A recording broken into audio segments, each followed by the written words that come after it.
Howdy, I'm Greg Wilkinson with Hope from the Hearts of Montana. Today's a special day. We're going to be meeting Dave Collins. He's the leader of the church here behind me, Gospel Country Church in Roundup, Montana, Muscle County. What appears to be an empty parking lot today is not what you're going to find on Sunday mornings. Good luck finding a place to park. That's when the community comes here and joins Dave Collins, affectionately known as Brother Dave, and they join in services to worship the Lord. Dave's a very unique person. There's going to be several videos done of Dave. One particular series that's coming up is called The Price of the Pulpit.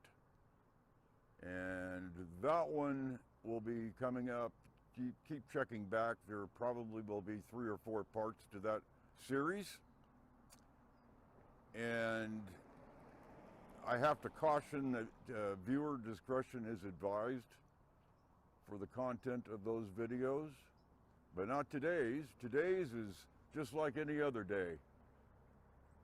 Except one day, when Dave was here, something unfortunate happened when a man approached him and used these words: "I've been sent here to kill you." Now, we'll get back to that story here real soon, and you'll enjoy hearing the end of that story. But first, we're going to find Dave and have an introduction video with him. And all I got to do is try to find Dave. Well, I finally found Dave. This is Dave Collins in Roundup, Montana. And this is his first video, so you have to bear with him. He's great at speaking to the congregation, but let's start out, Dave, with when you went to El Salvador. Yes, our family of 5 went to the mission field to a little town called Chalatenango, El Salvador. I was around 2 weeks old. My grandparents begged my mom and dad to let me stay at home with them, but I'm glad that I went now. I'm glad that I've had the experiences that I've had in my life.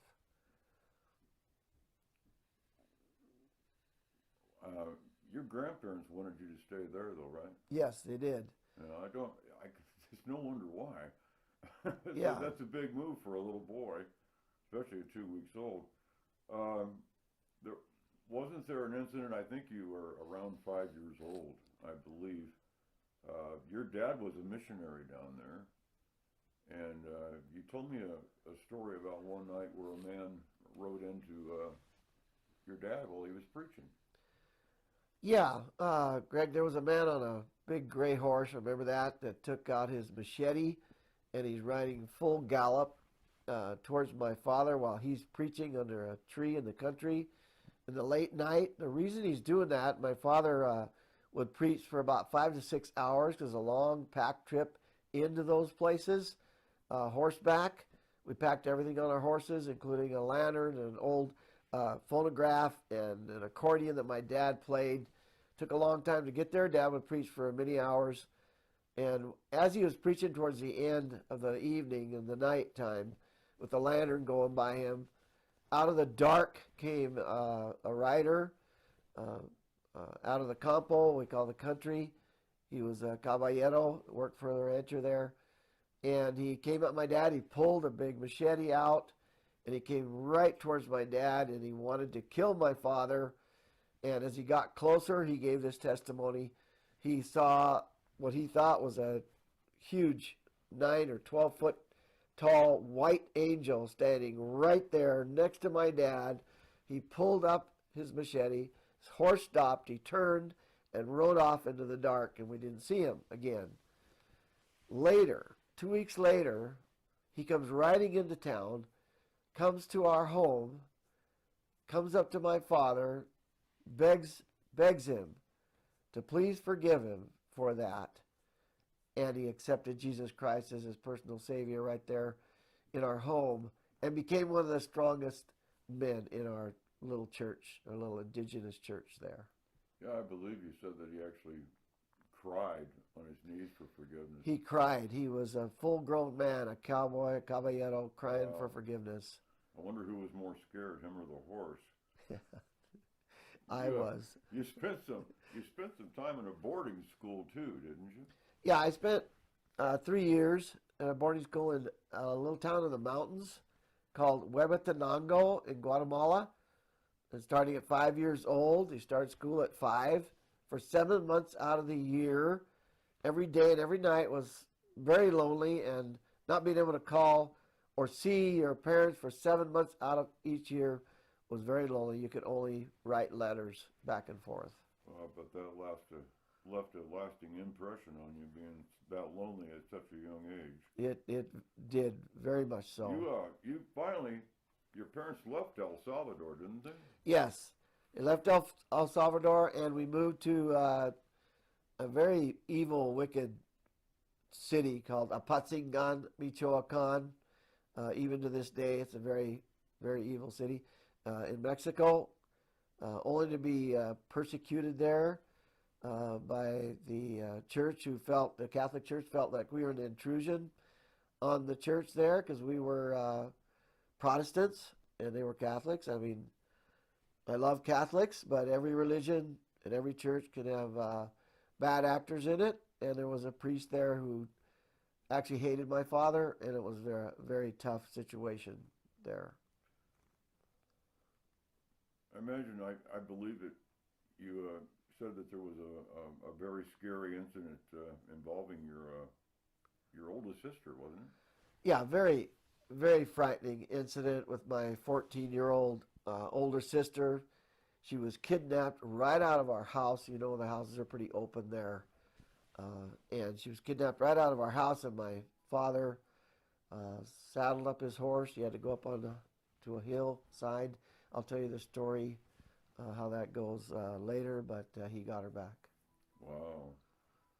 Well, I already spoke at the beginning of the video about an incident, and I guess it can come from your words now, because you ended up becoming the pastor at the church in Roundup.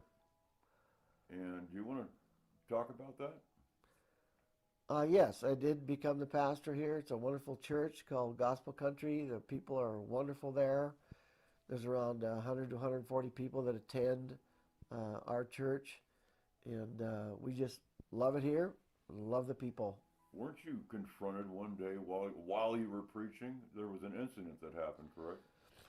There was. Actually, it started before I was preaching. I walked up to the pulpit and just started my sermon, and a man came walking up from the front door, walked up to the pulpit to me, and he said, I came here to kill you. And I looked at him and I said, then shoot. Well, what are you doing? What are you waiting for? And if you're not going to shoot me, then go sit down and listen to the sermon. And so he did. He did. He went and sat down in the front row, and 2 weeks later, he received Christ. You led him to Christ 2 weeks later, the man that said, I'm here to kill you. Yeah, absolutely. That must have been a pretty frightening incident, actually, because that's not something that people say to you every day. Yeah. With my background, it wasn't so frightening to me, but I could see the people in the front row and a couple of our elders. Well, we're not done with that story, or a lot of other ones. We will be doing more videos, and they'll be on the same channel, and I definitely urge you to come back and see more of Dave. And the series is going to be called The Price of the Pulpit. But that concludes our interview with Mr. Colin right now, and God bless you, sir, and you keep up the good work. Thank you, Greg.